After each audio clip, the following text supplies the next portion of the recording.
topic for our discussion. How do you create ownership without always saying, act like an owner?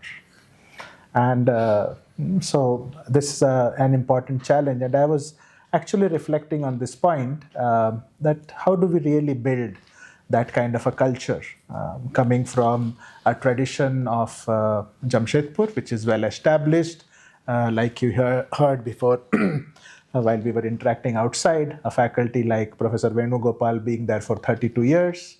So that long-standing relationship with this institution and that sense of belonging which they have for that institution and various other things. And looking at the corporate world and the life out there, where there is a lot of mobility now compared to the previous generations where people stayed for 20, 25, 30, 35, 40 years. Today, perhaps an average would be around 3 years that a person is in a place, in an institution, in an organization. So how do we really understand? That is a question which I would put to you. What do you mean, if at all, there is any term called ownership in today's world in the organizations? What do we mean by ownership? Anyone could start. Maybe I can start. Yeah. So, ownership is essentially, the way I look at it at least, is you know the outcomes and you own those outcomes, right? So, clarity on objectives and goals would become very, very important, because unless you know those goals, it's like driving a car without knowing a destination, right? Mm-hmm.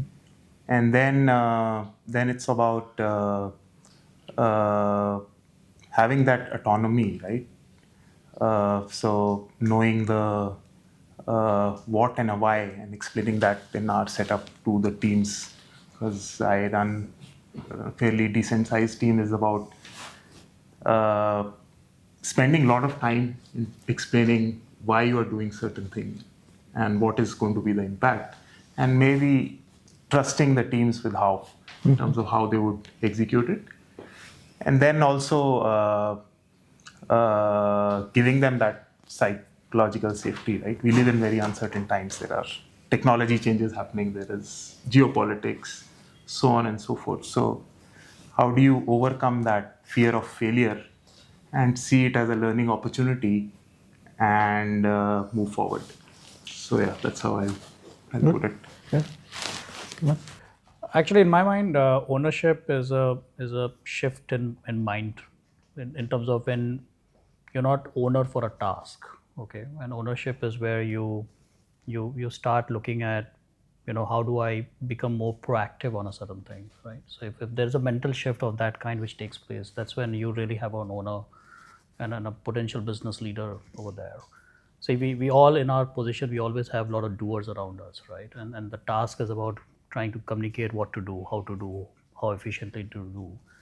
And the usual guardrails of KPIs, objectives are all well defined. I think that's given. I think at least where I look at people is the next generation leaders who can then come in, and then how do you spot that spark, right? And then give that person some space, and that can then blossom and then becomes more proactive, right? That's what in my definition as an owner, and that's the way I look at it, things generally. You're free. Okay, you can counter the point. You can challenge the point. It's a friendly interaction, as we have heard before. I picked up 3 things from each of you. So, Father Nielsen, you said, how does act like an owner happen in an organization? So what struck me, if it is act like an owner, then the emphasis may be more on the acting than on the ownership. So the operative word for me is actually responsibility. And you spoke about trust. So I think responsibility is, you give responsibility and then people take that responsibility with accountability. So accountability lies here. It is in an environment of trust. And how that accountability is to be enacted, not the acting, but enacted, is through the empowerment which you spoke about.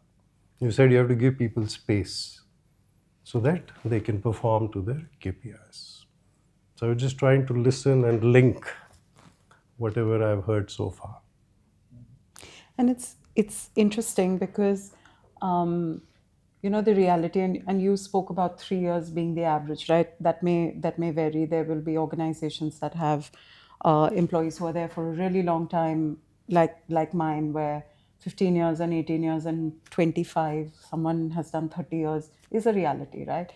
But I think what has shifted is the focus from what you can give to the impact that you create and the return that you get.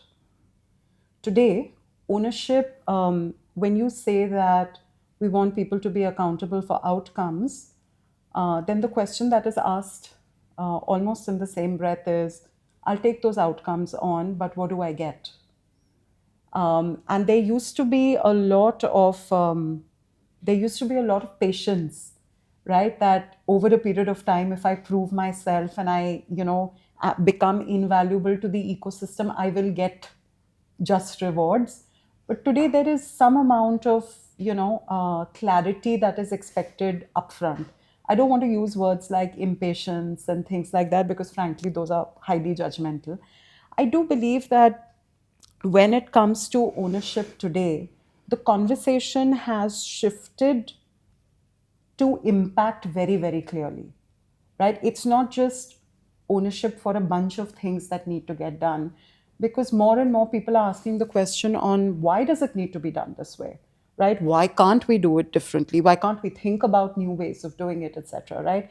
And with that, I feel there's also a little bit of a tussle that's there because we want everyone to have ownership. Or when people want to do things their way, then we are amongst the first to say, but that's not our way. But then you decide whether you want your way or you want your impact, because it can't be everything your way. So I think ownership it may seem like a simple word, but it brings a bunch of dimensions with it, including the bunch of dimensions around what's in it for the owners who are expected to deliver the impact. Now, if I may layer what Bhavna is saying, the very fact that it's an ownership and, like you said, is an act. It's a mindset thing. It's not a policy. It's not an organizational policy that be ownership led, right? As we're talking about the tenure of people in companies, I have had the privilege of working for large MNCs. I have had my own company for the last 6-7 years, from like people who have had 100,000 people to now much smaller organizations, right? I do think that there's a very weak correlation between people who have high degree of ownership and their tenure in a company as well. I think there are more than enough people who will jump jobs probably every year and a half, but have the capacity to own things up and do well, execute well on them. I think it's more a question of mindset. It's a psychological profile, and can you build that psychological profile in your, colleagues, co-workers, employees? Absolutely yes. And out there, I think some of the things that rest of the folks have said, I think that comes into play. Do you have an objective clarity around what is it that, or an outcome clarity, what is it that you want? Are you giving people enough safety net to build and saying, if you're asking somebody to take a moonshot and go own it, don't shoot him when he fails at it. Yeah. Are you giving them the capacity to kind of experiment enough? Are you giving them that space, right? And at the same time, then accountability comes with guardrails, right? But mostly what will also happen, and that's where I think most of the people who generally even have a mindset of ownership starts breaking, is most of the organizations start, for the lack of right words, faking micromanagement as alignment. Say, oh, are you aligned with what company wants? Are you aligned with, this is what we, like Bhavna was also saying, are you doing, we do it like this. This is a cultural, segue into how we do.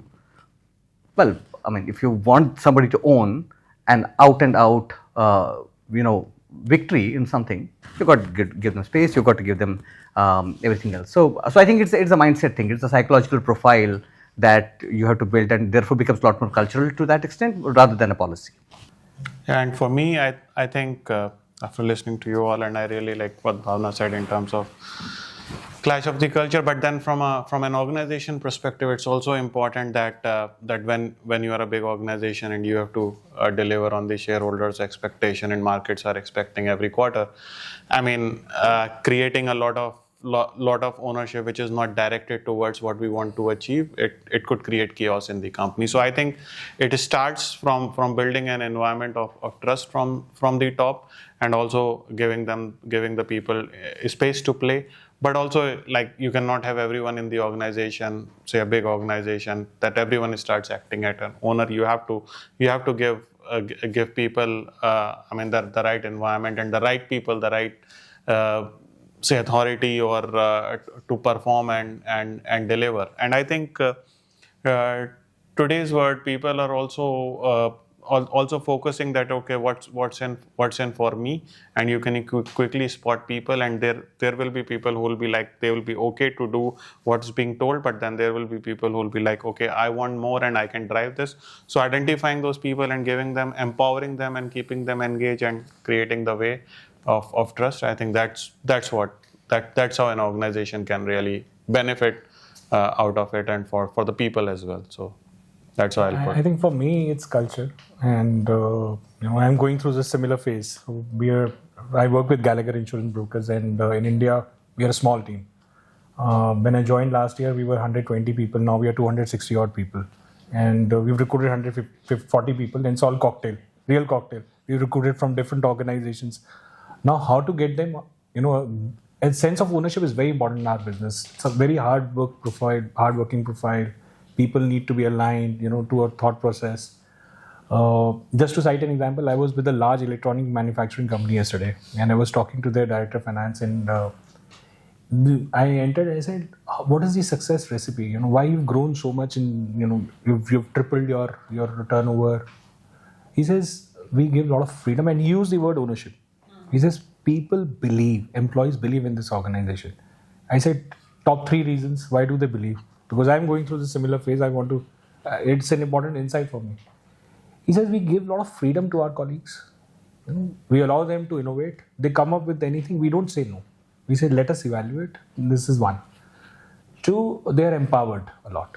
Decision making is, it is completely an empowerment to those colleagues. 3, he says, our entire top management is aligned to the purpose of the organization. I think that makes a lot of difference. Yeah. Purpose is very important. Moment any organization and any leadership doesn't talk about purpose, I think it goes away. While it's not easy to get everyone aligned with the purpose, and he rightly said, what's in for me? Day in, day out, I hear this. I recruited a guy 7 months back, and now he says, I have done well in 7 months. What's in for me? I said, 7 months, my dear friend. You're saying what's in for me? So I'm saying that it becomes very difficult, but at the end, if there are parameters like purpose, when you talk about purpose, give them enough empowerment. I would say celebrate small wins, and we've been doing this regularly. We started when I joined. The first aspect was that you need to create visibility across, because Gallagher globally is a big brand.